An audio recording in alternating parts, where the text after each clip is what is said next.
रामपुर में तो इन्होंने अपना एक हथकंडा अपना लिया था, तो उसमें कामयाब हो गए थे। कितना भी कर ले। हमारे फजल महमूद जी बैठे, महानगर अध्यक्ष, शानदार अध्यक्ष है, इनके नेतृत्व में चुनाव हो रहा है। करें, क्या करेंगे। समाजवादी पार्टी ने जो विकास किया था, उस विकास के नाम पे सम्मानित जनता के बीच में जा रही है और इंशाअल्लाह 9 किलो सीट जीत करके सदन पहुंचेंगे। आप बांटने की बात क्यों करते हैं? पसमानदा, पिछड़ा, दलित, आप कब तक ये सब करते रहेंगे? आप हिंदू भाई को मुसलमान भाई पे, मुसलमान भाई को हिंदू भाई पे, कब्रिस्तान, शमशान, मंदिर, मस्जिद, इन्हीं पे ले जाकर के ये खड़ा करते हैं सम्मानित जनता को। हम इनसे विधानसभा में हूँ और जोर आजमाइश का जो दौर चल रहा है वो दोनों पार्टियों की तरफ से, क्योंकि ये दो आमने सामने की लड़ाई सपा और भाजपा में, या कह सकते हैं इंडिया गठबंधन और भाजपा के बीच में सभी लोग अपनी ताकत लगा रहे हैं और खासकर सीसमो जो विधानसभा है उसको अच्छे से देखा जा रहा है, क्योंकि एक ऐसी विधानसभा है जो बहुत हॉट बोली जा रही है कि लड़ाई यहाँ बहुत तगड़ी होने वाली है। इसी में आप हमारे साथ जो है शकील लखवी जी है, जो समाजवादी पार्टी के प्रदेश अध्यक्ष है अल्पसंख्यक मोर्चा के। हम उनसे बात करते हैं कि क्या कुछ तैयारियां हैं और क्या कुछ कठिनाइयां और यहाँ की सीटों में आ रही है। सर, स्वागत है आपका कबीर में। शुक्रिया। इस सीट को चुनाव में, सीसमो विधानसभा सीट को बहुत ही ये कहा जा रहा है कि हॉट सीट है और प्रतिष्ठा लगा के रखी बीजेपी ने यहाँ पर, और परिस्थितियां भी आपके लिए बड़ी विपरीत है। अल्पसंख्यकों के लिए भी परिस्थितियां बड़ी विपरीत बताई जाती हैं। जब बटोगे तो कटोगे से नारे आ जाते हैं। तो क्या है आपका इस सीट पे आकलन? ये सीट जो शीशामो की सीट है, हमेशा समाजवादियों की सीट रही है। इन लोगों ने, जो जुमलेबाज लोग हैं, कोई भी विकास का काम नहीं किया है, ना ही नौजवानों को नौकरी दी है, ना ही रोजगार दिया है, ना ही किसानों के लिए कुछ किया है।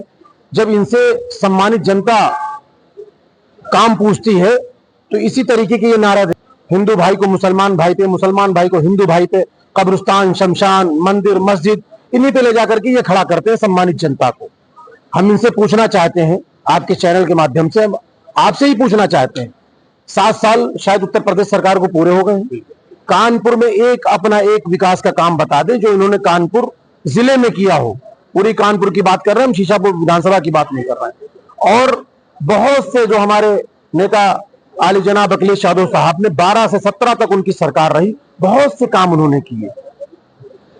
आगरा एक्सप्रेस वे है, लैपटॉप दिया, कन्या विद्याधन दिया, बेरोजगारी भत्ता दिया, किसानों की फ्री सिंचाई दी, बहुत से काम ऐसे कि मेडिकल कॉलेज बनाया, हॉस्पिटल बनाए, शिक्षा के लिए बहुत से स्कूल खोले, बहुत से काम किए। मगर ये क्या करते हैं? सिर्फ बांटने का काम करते हैं। तो इनके पास क्या बचा है?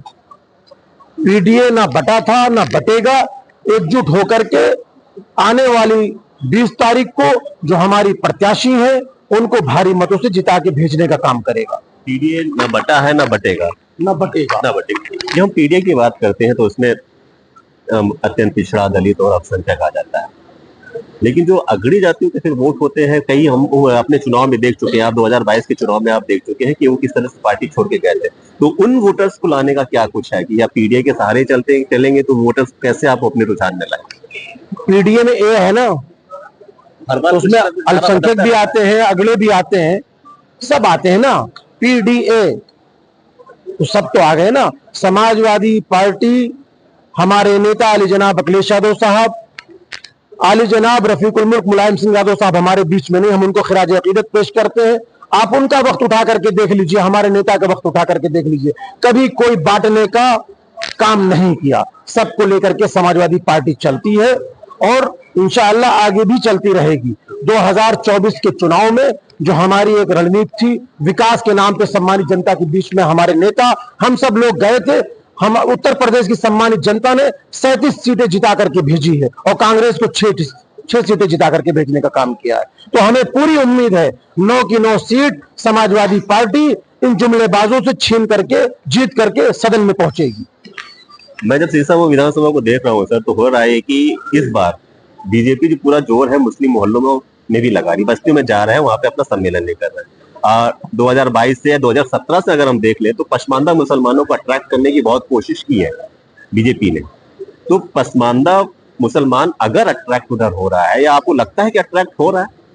क्योंकि जिस तरीके से मेहनत चल रही है, अट्रैक्ट हो रहा है, ऐसा नहीं कि नहीं हो रहा होगा। अगर 20-20 वोट भी अगर चले जाते हैं तो उनको कैसे रोकेंगे, किस लिहाज से रोकेंगे? क्योंकि मैं बस्ती में गया हूँ तो उनके मन में एक शिकायत है कि अखिलेश यादव जब मुसलमानों पे अत्याचार होता तो नहीं बोलते हैं।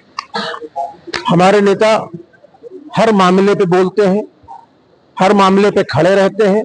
आप चाहे वो 12 का चुनाव उठा लीजिए, चाहे 17 का उठा लीजिए, चाहे 22 का उठा लीजिए, चाहे 24 का उठा लीजिए, मुसलमानों ने 100% वोट समाजवादी पार्टी को किया था, गठबंधन को किया था। 24 का चुनाव उठाइए, 22 का उठाइए, आपको खुद समझ में आ जाएगा कि मुसलमानों ने कितना वोट किया था। और ये कितना भी बांटने का काम कर ले, हम बार बार कह रहे हैं, विकास क्या किया आपने? आप विकास बताओ ना, आप बांटने की बात क्यों करते हैं? पसमानदा, पिछड़ा, दलित, आप कब तक ये सब करते रहेंगे? आप विकास करो ना, विकास के नाम पे वोट मांगने जाओ जनता के बीच में।